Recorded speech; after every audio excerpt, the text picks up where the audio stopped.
This is my Kubota L4701.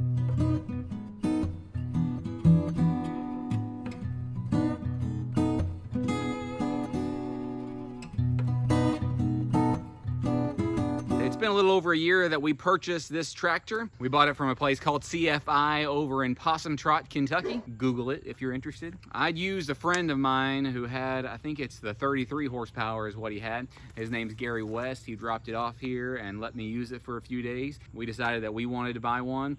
There's a lot of things that we use it for. I thought that maybe I would tell you a little bit about it. We have about 150 acres here, but we don't use a whole lot of that.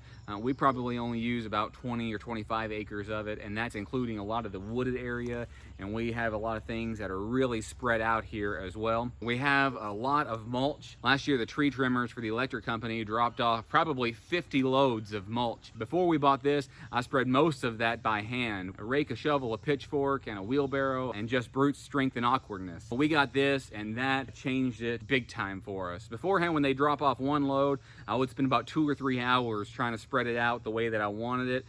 But after I got this, I could spread it out in 10 minutes. One of the things that we use it most for is the front end loader. It's been really very convenient moving the mulch around, putting it where we want it. I like to put it around some of our fruit trees. We like to spread it out in our yard. Now it's getting to be more and more rich because that has decayed, has broken down. Microorganisms and the bacteria and the worms and all that has turned it into something very, very rich. It's quite easy to take off the bucket and put on a hay spike. We didn't have our cattle until after we bought this, but Nana and Papa had their goats, and before that they were buying the square bales. They had opportunities to get round bales at significantly better prices, but they had no way of moving it around. Now we get round bales and we can move them around quite easily with the hay spike. We got with it a backhoe attachment, and that's been really handy. Papa has a Case 580B backhoe, but it's not working right now. It is in need of some serious maintenance. I keep trying to encourage him to spend a little bit of money and get it fixed. But even if we did have that fixed, it would be handy to have a smaller backhoe that'll get in smaller places than the big backhoe. It's really great for a variety of things. Since we bought it, and in hindsight, we would have probably bought it at the same time,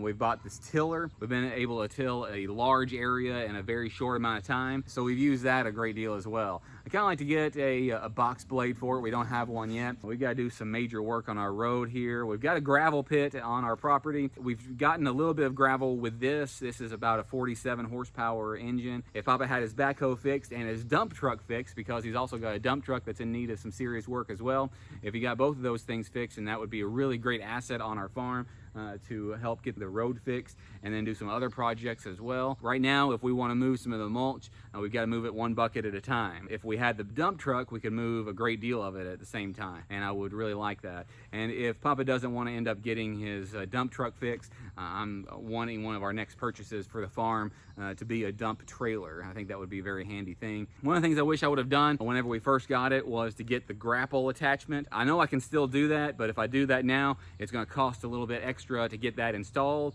If I would have done it at the same time as I purchased it, then it would have been installed for free. They installed the backhoe attachment on this tractor for us at no charge. We had to pay for the backhoe attachment, but we didn't have to pay for it to be installed. If we would have had it installed later, then it would have cost us some money to have installed. If we would have had the grapple attachment put on, then it would have cost us nothing. But now if we take it in and ask them to install that for us, it'll be a little extra for us, and I'm not sure I want it that badly. Having to pay for the grapple attachment and the installation might be a little bit more than I wanted to, but it would come in very handy for moving brush around and doing a variety of things as well. It has been a good tractor, and it is very useful to have something like this whenever you do manage a bit of property. One of the things that I like about it is that it's got this treadle pedal. Basically what that means is you push forward on it, it'll go forward, and if you push this the back way, push backwards, it'll go backwards. So it's got that hydrostatic transmission that you don't have to do anything. It's just got low, medium, and high. That makes it really easy to operate. And like I said, this is the Kubota L4701. If you're interested in a tractor, then you might give it a try. We really didn't compare much between Kubota and John Deere and Mahindra and the others. The reason that we ended up going with Kubota isn't because we believe in Kubota products more than anything else. The main reason that we went with them is because Papa knew the man who started the place that we bought this, CFI. And Papa promised him that if we ever bought a brand new tractor, that he would buy it from him. and we decided to buy a brand new tractor, so we bought it from him. And we're not really frustrated with our purchase at all either. If you like things like this, like and subscribe, hit that notification bell, select all so you never miss a notification. Keep coming back. We try to do a new video every day at noon, and we do a live stream every Sunday night at 8 p.m. Central Time. Thanks.